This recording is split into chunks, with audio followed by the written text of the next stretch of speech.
Bonjour à tous et merci de nous retrouver pour ce dernier décryptage Acuité TV au Silmo où nous allons parler de fabrication française qui séduit de plus en plus nos consommateurs face à la concurrence mondiale. La lunetterie française a su garder des poches de résistance et si aujourd'hui fabriquer en Chine coûte encore un petit peu moins cher qu'en France, les Français sont de plus en plus attentifs aux produits qui viennent bien de chez nous.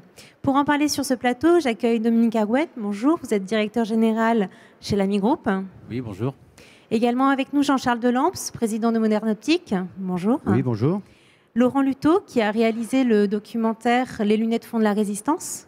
Oui, bonjour. Bonjour. Et Sandrine Naudon, donc, qui est gérante du magasin Le Roman des lunettes. Bonjour à vous tous. Bonjour à vous tous. Pour commencer, une petite devinette. Si je vous dis 64,5%, à quoi ça vous fait penser? Qui veut prendre la parole? À penser peut-être le nombre de lunettes qui sont importées, qui arrivent d'Asie. Non. Peut-être la proportion des clients à vouloir acheter de la fabrication française. C'est ça, tout à fait. C'est le nombre de clients qui est prêt à payer un petit peu plus cher en fait pour un produit français, selon les opticiens qui ont été interrogés cet été par le magazine Bien Vu. Donc Sandrine, on va commencer par une première question. Vous avez ouvert votre magasin en novembre 2015, je crois. Donc vous êtes spécialisé dans l'origine France garantie. Vous ne vendez que des lunettes OFG. Donc est-ce que finalement ce label est vraiment un argument de vente auprès des porteurs ? Alors effectivement, j'ai ouvert la boutique Le Roman des lunettes il y a un peu moins d'un an. Et je mets vraiment à l'honneur la fabrication française, qu'elle soit OFG ou OFG parce qu'elle sort d'un petit atelier de production que j'ai pu visiter. Et qui n'a pas encore obtenu le label en fait. C'est ça, oui. Le label, c'est effectivement une vraie garantie de la fabrication française. Sur lequel la transparence est totale. Et c'est vrai qu'on a besoin aujourd'hui de traçabilité et de retrouver la confiance sur la fabrication française. Et l'OFG en fait partie. Après, il a un coût, ça c'est une réalité. On parlera effectivement des prix, mais effectivement auprès du consommateur, c'est réellement un argument en fait. Alors, OFG ou fabrication française, quand elle est garantie, c'est un réel argument, en tout cas avec l'expérience que je vis au Roman des lunettes. Les clients ne sont pas à la recherche d'une marque, mais sont à la recherche d'un produit, d'un savoir-faire, d'une histoire. Et ça aide à vendre du reste à charge, par exemple? Oui. Oui, donc ils sont vraiment prêts à mettre de leur poche pour un produit fabriqué en France. Aujourd'hui, là, on a la chance d'avoir la lunette qui est considérée comme un accessoire de mode. Les gens veulent porter un beau produit. Et effectivement, un beau produit à un prix. Et c'est un petit peu comme ça l'histoire du Roman des lunettes, tout en gardant cette idée de prix, d'essayer de le rendre accessible à un plus grand nombre. Et c'est là où on doit faire attention à proposer des produits à un juste prix. Donc des produits accessibles. Des produits accessibles, c'est important, oui. Monsieur Luteau, donc, je le disais tout à l'heure, vous avez réalisé en 2015 ce documentaire, Les lunettes font de la résistance. En quoi pour vous, la lunetterie française est-elle un exemple de résistance ? Je crois que c'est la filière. C'est-à-dire qu'il y a beaucoup d'entreprises ou d'industries en France qui ont périclité. Bon, la lunette, elle a souffert, il ne faut pas se mentir. Il y a pas mal d'entreprises soit fermées, soit délocalisées, soit eu des gros soucis. Mais il y a quand même une notion de filière qui reste. Donc il y a toujours eu des vagues. Alors c'est la deuxième particularité, c'est qu'il y avait déjà des crises à la fin du 19e dans la lunetterie française. Parce que c'est un produit... voilà, même s'il n'y avait pas d'effet de mode à l'époque, tout d'un coup le marché baisse, les gens avaient investi des tonnes pour fabriquer, pour démultiplier leur fabrication et ça ne marchait plus. Donc la filière était habituée à avoir des crises et à rebondir. Donc c'est ce qu'elle fait à peu près à chaque fois. Donc moi j'ai plutôt bon espoir, même s'il y a toujours des difficultés, des choses, peut-être des petites pièces qu'on ne fabrique plus en France ou quasiment plus. Mais il y a des nouveaux systèmes aussi d'organisation, c'est-à-dire le modèle créateur-distributeur, qui donc relocalise parce qu'ils font fabriquer en France. Et c'est vrai qu'on a changé de modèle. On n'est plus tellement sur l'usine intégrée qui fabrique tout, même s'il y a encore quelques exemples. Mais...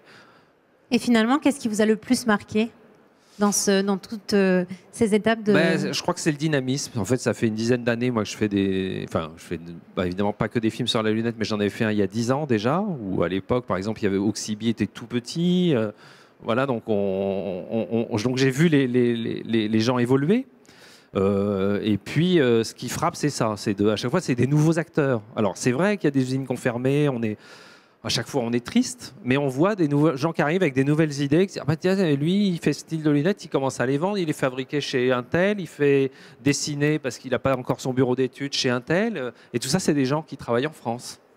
Donc un réel dynamisme. Ouais.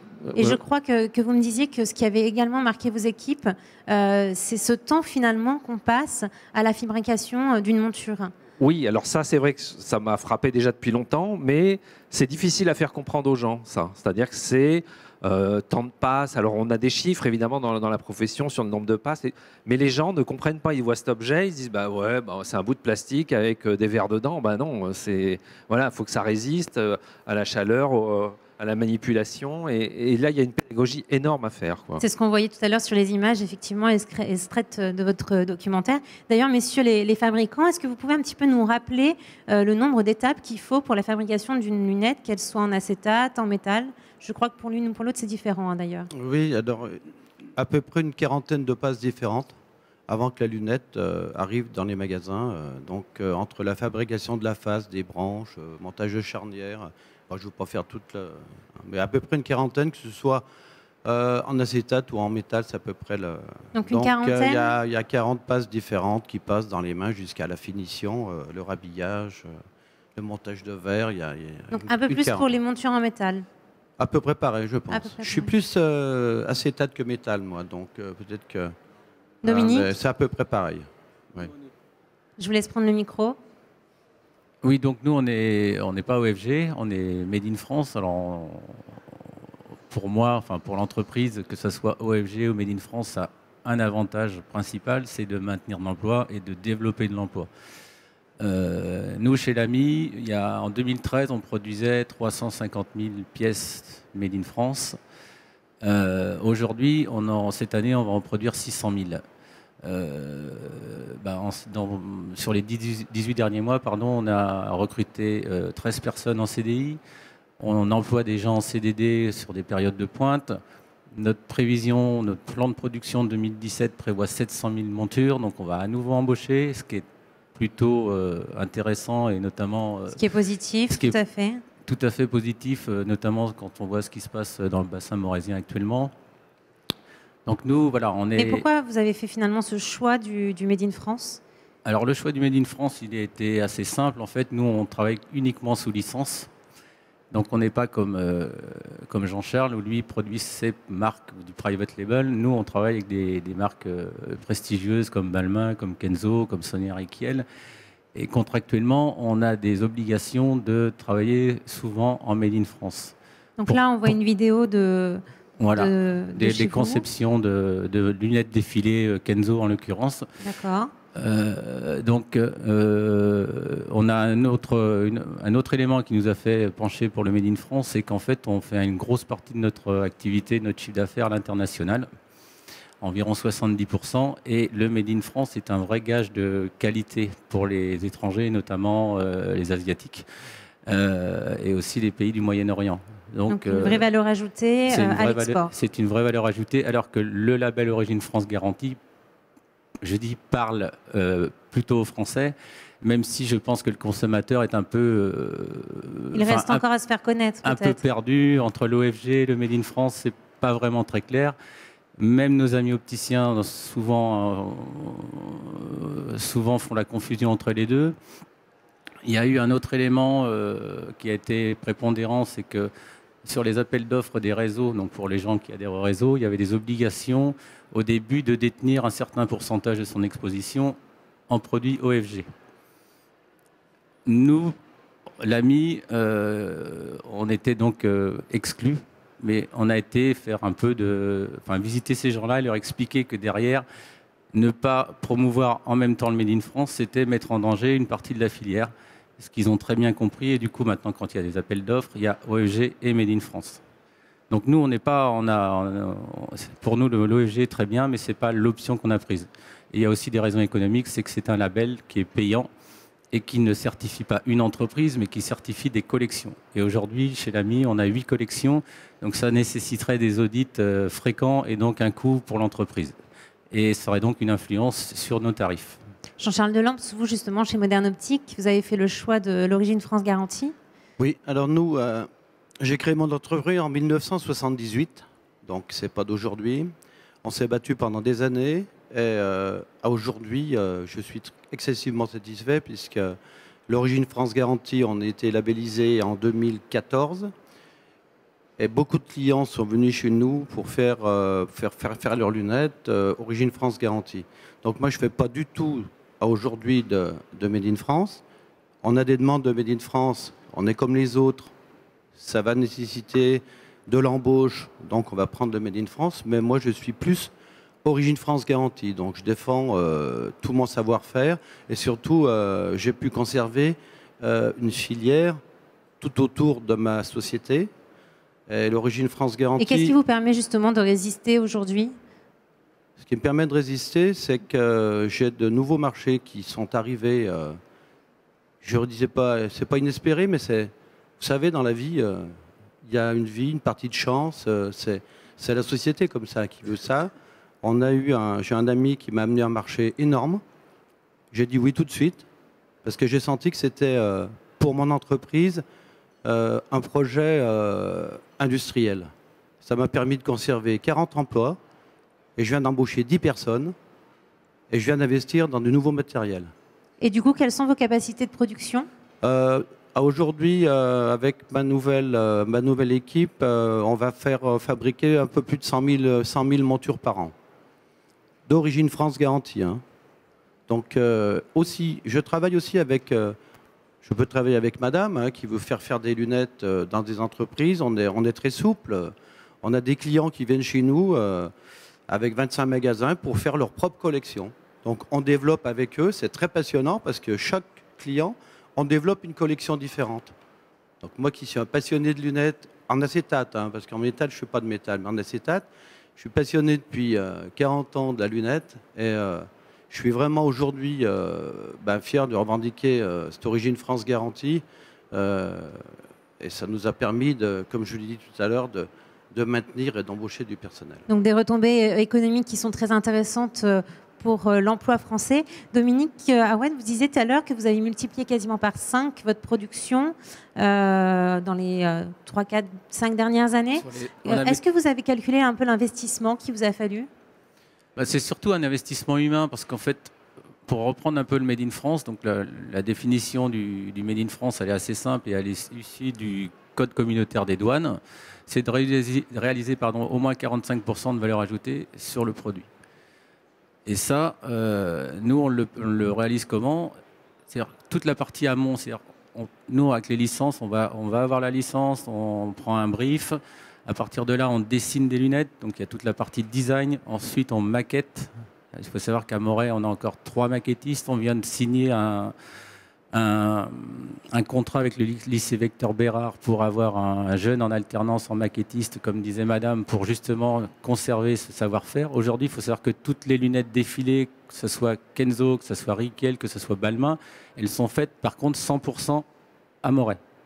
Donc là, on fait tout de A à Z. Donc pour revenir sur le Made in France, donc on dessine, on fait les plans techniques, on fait les prototypes de base. On va faire valider par la licence. Ensuite, on travaille sur des proto-couleurs qu'on réalise aussi à Moret. Une fois que ça c'est fait, on envoie des ordres de fabrication chez nos fournisseurs qui nous renvoient les pièces détachées. À partir de là, on va assembler, on va rhabiller, nettoyer. Tout le contrôle qualité est fait également dans notre établissement de Moret. Donc, on a une vraie exigence de qualité sur le Made in France. Et après, il y a toute la partie logistique qui découle. Et est-ce que vous envisagez peut-être dans les années à venir de relocaliser totalement d'autres collections ? C'est quelque chose auquel on pense évidemment parce que les prix en Chine ont tendance à sérieusement augmenter. Et après, ça sera un vrai choix stratégique. Ça nécessitera des investissements en machines, mais ce n'est pas quelque chose que l'on exclut, quoi. Monsieur Clairement. Luto, on voit ici quand même de beaux exemples de réussite. Le bassin, en tout cas de l'Ain et du Gérard, continue de vivre. Comment expliquer finalement ce sursaut? Pourquoi ça marche en lunetterie et pas ailleurs? Ben, c'est encore une fois, je pense que c'est cette notion de filière et de savoir-faire. C'est-à-dire que du coup, et de réactivité, la lunette, tous les 6 mois, il y a des nouvelles collections. Donc si vous allez commander des lunettes en Chine, elles arrivent, elles vous plaisent ou elles ne vous plaisent pas. Si elles sont bien, tant mieux. Voilà. Mais si vous voulez vraiment innover, faire de la mode, faire des prototypes comme monsieur, voilà, il les fait sur place, il les maîtrise. Je crois que ça compte beaucoup, quoi, la réactivité. On n'est pas sur un produit à long terme d'industriel, fabriquer peut-être des locomotives ou des wagons, même si on les fabrique en France. C'est peut-être plus facile à acheter à l'étranger parce que c'est sur des plans d'investissement de 10, 15 ans, alors que les lunettes, ben, il faut les avoir pour le salon. Et dans 6 mois, il faudra une nouvelle collection. Donc la réactivité et la proximité, ça va souvent ensemble. C'est d'ailleurs ce qui vous a séduit également, Sandrine Naudon, cette réactivité, cette proximité avec les marques, avec les fabricants? C'est vrai que moi, je travaille essentiellement avec des jeunes créateurs. C'est souvent des jeunes entreprises de petite taille, avec des personnes qui sont amoureux de la création, amoureux de la fabrication, avec lesquels on est en direct. Il n'y a pas d'intermédiaire. C'est vrai que dans la fabrication française, ce qu'on peut mettre aussi en avant, c'est le circuit court. Et c'est grâce au circuit court que l'on va pouvoir aussi maîtriser les prix, parce qu'on va réduire les intermédiaires. Et tout mon concept repose là-dessus, en travaillant au plus proche du fabricant. Il m'arrive parfois d'aller choisir mes collections dans une usine du Jura, où là, il n'y a même pas de commercial sur la route pour distribuer la marque. Et ça, c'est des histoires après en magasin. On arrive à le faire passer On arrive à raconter aux nos clients, bien sûr. On voyait là des photos justement du magasin, on voit une enseigne qui est bien assumée. Ouais, vraiment assumer l'enseigne. L'idée, c'était de le crier haut et fort, que la segmentation du roman des lunettes, c'est la création française. Donc j'entends fabrication française, mais également créativité, ce qui me permet aujourd'hui de proposer des produits innovants. J'ai proposé des lunettes à base d'algues, des lunettes qui sont aimantées, des lunettes qui sont en bois. Et je suis vraiment à la recherche de ces produits qui peuvent faire la différence. Dans la boutique également, on attache une grande importance au respect de nos clients, au conseil. Les opticiens sont au cœur de la démarche. Les opticiens ont également un savoir-faire que l'on met en avant. Vous avez d'ailleurs formé vos opticiens vous-même. Je crois que vous me racontiez que vous étiez allé avec eux dans les usines pour leur montrer réellement comment se passait la fabrication. On a cette chance de pouvoir entrer dans les usines et mon rêve serait de pouvoir faire mon tour de France des usines. Ce serait l'occasion de prendre quelques... Vous allez peut-être recevoir des invitations après ce plateau. J'espère, j'espère. Et c'est vrai que Benjamin et Romain qui m'accompagnent m'ont fait confiance dans la démarche. Et on a pu effectivement rentrer dans les usines, découvrir toutes les étapes de fabrication. Romain, le deuxième opticien de la boutique, fait des lunettes sur mesure. Donc, il a racheté des vieilles machines dans le Jura, il les a remises en état, il apprend petit à petit et il fera sans doute des petites collections pour le roman des lunettes et puis pour d'autres opticiens. Ouais. En tout cas, c'est son projet, c'est son rêve. Donc vraiment, je l'encourage sur vous irez peut-être après visiter les usines de nos de fabricants ici présents. On parlait aussi tout à l'heure de prix. C'est une notion qui est importante. Comment rendre finalement le produit français accessible aujourd'hui ? Vous travaillez, je crois, sur ce point-là en magasin, Sandrine. Effectivement, pour moi, c'est important de rendre les choses simples, claires, en proposant des prix justes pour les produits que j'achète. Grâce au circuit court, ça permet de maîtriser un petit peu les coûts. Après, effectivement, pour être honnête, tous les acteurs du Made in France et du vrai Made in France, on sait que les marges doivent être un petit peu réduites par rapport aux habitudes. Donc on pratique cette démarche-là en boutique de manière, ce que je disais tout à l'heure, à rendre la fabrication française accessible, connue et reconnue par un plus grand nombre de porteurs. Au niveau de vos usines, de vos entreprises, comment vous permettez de rendre accessibles finalement ces collections? Alors, au niveau du coût d'une lunette en magasin, entre ce que moi je fabrique et ce qui peut être importé d'Asie, on est pratiquement au même prix. On Donc arrive finalement, à ça ne faire... coûte pas beaucoup plus cher. C'est pas que... Non, mais attendez. C'est pas ce que j'ai dit. Hein. Attention. Ce que j'ai dit, c'est qu'en magasin, le prix était pratiquement le même. Sauf que nous, on a quand même... c'est bien ce qui se passe en France, entre les charges. Je ne veux pas vous expliquer tout ça, la différence.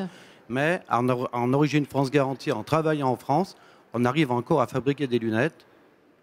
Moi, ce que je propose à mes clients, c'est des lunettes que je suis capable de fabriquer.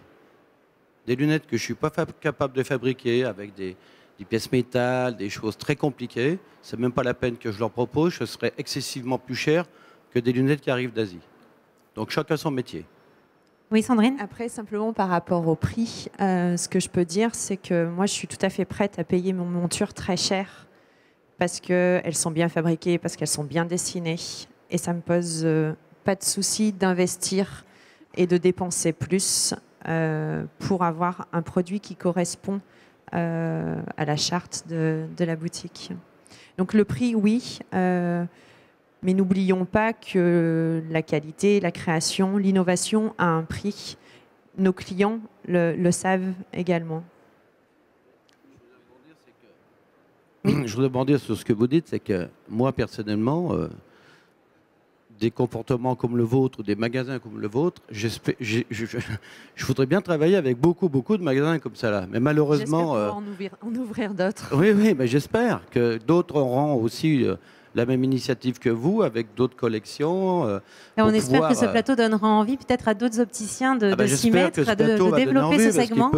Ils peuvent nous contacter. On fait de plus en plus de visites d'usines. On parlait tout à l'heure des visites d'usines. J'en ai une vendredi prochain. Des opticiens viennent dans le Jura visiter. Des écoles aussi m'ont demandé. Nos usines sont ouvertes. On n'a pas besoin de... Vous voyez, et quand les gens sortent de nos usines, ils se demandent, ils se disent, en définitive, oui, une paire de lunettes, ça a une sacrée valeur. Comme vous parliez tout à l'heure, il y a beaucoup de manutention, il y a beaucoup de choses, il y a du caractère dans le produit. Et quand ils sortent des usines, ils sont vraiment ravis parce que beaucoup d'opticiens, malheureusement, n'ont jamais visité une usine de fabrication pure de lunettes, quoi. Alors j'aimerais aussi revenir sur un point, Dominique Arouette qui avait souligné tout à l'heure, sur les OCAM et les plateformes de services qui finalement soutiennent cette demande de fabrication française. Est-ce que finalement elles ont une démarche qui est bénéfique pour la lunetterie française? Bénéfique, je ne sais pas. Voilà, je ne vais pas me prononcer. En tout cas, c'était bénéfique sur le Made in France parce que ça a obligé, entre guillemets, pas mal d'opticiens à acheter du Made in France et à redécouvrir le Made in France. Et en fait, quand j'ai rencontré ces gens des OCAM, ils n'avaient pas conscience de mettre enfin, au moins sur la partie Made in France, de mettre en risque une filière. On leur a dit derrière il y a de l'humain. Il y a chez nous, enfin sur le site de Moret, il y a 80 personnes qui travaillent à l'usine, donc c'est pas rien. Et comme disait Jean-Charles, quand on invite des groupements ou des opticiens à venir chez nous, quand ils ressortent de l'usine, ils disent ah ouais quand même, c'est ça le Made in France quoi. Parce que dans leur tête c'est souvent juste mettre de vis et c'est tout. Aujourd'hui, pour faire une monture Made in France, quelqu'un qui est au top, il arrive à sortir entre 16 et 17 montures à l'heure. Mais il faut vraiment que ce soit quelqu'un de performant. Donc il y a ça. Après, pour répondre à votre question sur le prix, nous, on a fait un pari. On a légèrement flatté nos tarifs, mais très peu. Et on a joué sur l'effet volume. On a dit, en faisant Made in France, on va faire confiance aux opticiens, ils vont nous suivre, et l'effet volume va nous permettre de compenser la perte de marge. Et c'est ce qui se passe. Aujourd'hui, le marché il est compliqué. L'AMI, sur le début d'année, on est à plus 17%. Ce qui est largement au-dessus du niveau du marché. Et là, je tiens à remercier les opticiens qui nous font confiance et à ceux qui nous feront confiance. Et j'espère que cette émission leur permettra de prendre conscience que le Made in France, c'est pas quelque chose de banal. Il y a vraiment quelque chose derrière, quoi. Donc, ouvrir les yeux des opticiens, mais aussi ouvrir les yeux du public, des consommateurs. Monsieur Luto, finalement, comment les faire avancer vers ces produits? Ben là, c'est exactement ce que vient de dire monsieur, c'est-à-dire que c'est quand on voit les lunettes se fabriquer, nous, tous les gens qui ont travaillé sur le film, ils étaient sidérés, ils ont tous acheté des lunettes dans les usines, enfin, où ils ont commandé, ou par l'opticien où on a tourné, etc. Parce qu'ils ont réalisé que c'était un beau travail. C'est-à-dire que ce n'était pas une machine avec une presse et la lunette sort. Bien sûr, il y a des presses, mais il y a tout un savoir-faire manuel, un savoir-faire de l'œil pour regarder comment la branche se tient. Donc tout ça, ça fascine les gens. Quand ils visitent, ils se disent mais c'est pas seulement du Made in France, c'est aussi des beaux gestes, c'est-à-dire que c'est du savoir-faire. Et ça veut dire que le produit, il a une histoire, et c'est pas seulement un label avec une étiquette Made in France. Derrière, il y a une histoire, il y a des gens et qui font des belles choses. Et ça, je crois que ça touche aussi, et ça, on n'arrive pas encore peut-être à le faire passer assez. C'est ce que vous avez essayé de raconter à travers votre documentaire. Par exemple, voilà. Qui sera rediffusé, je crois. Oui, tout à fait, oui, cette année, oui. Donc on peut inviter les opticiens à en parler autour d'eux, à en parler peut-être à leurs porteurs. En tout cas, continuons à promouvoir ce savoir-faire français. Merci à tous d'être venus sur ce plateau et on se retrouve très vite sur Acuité TV.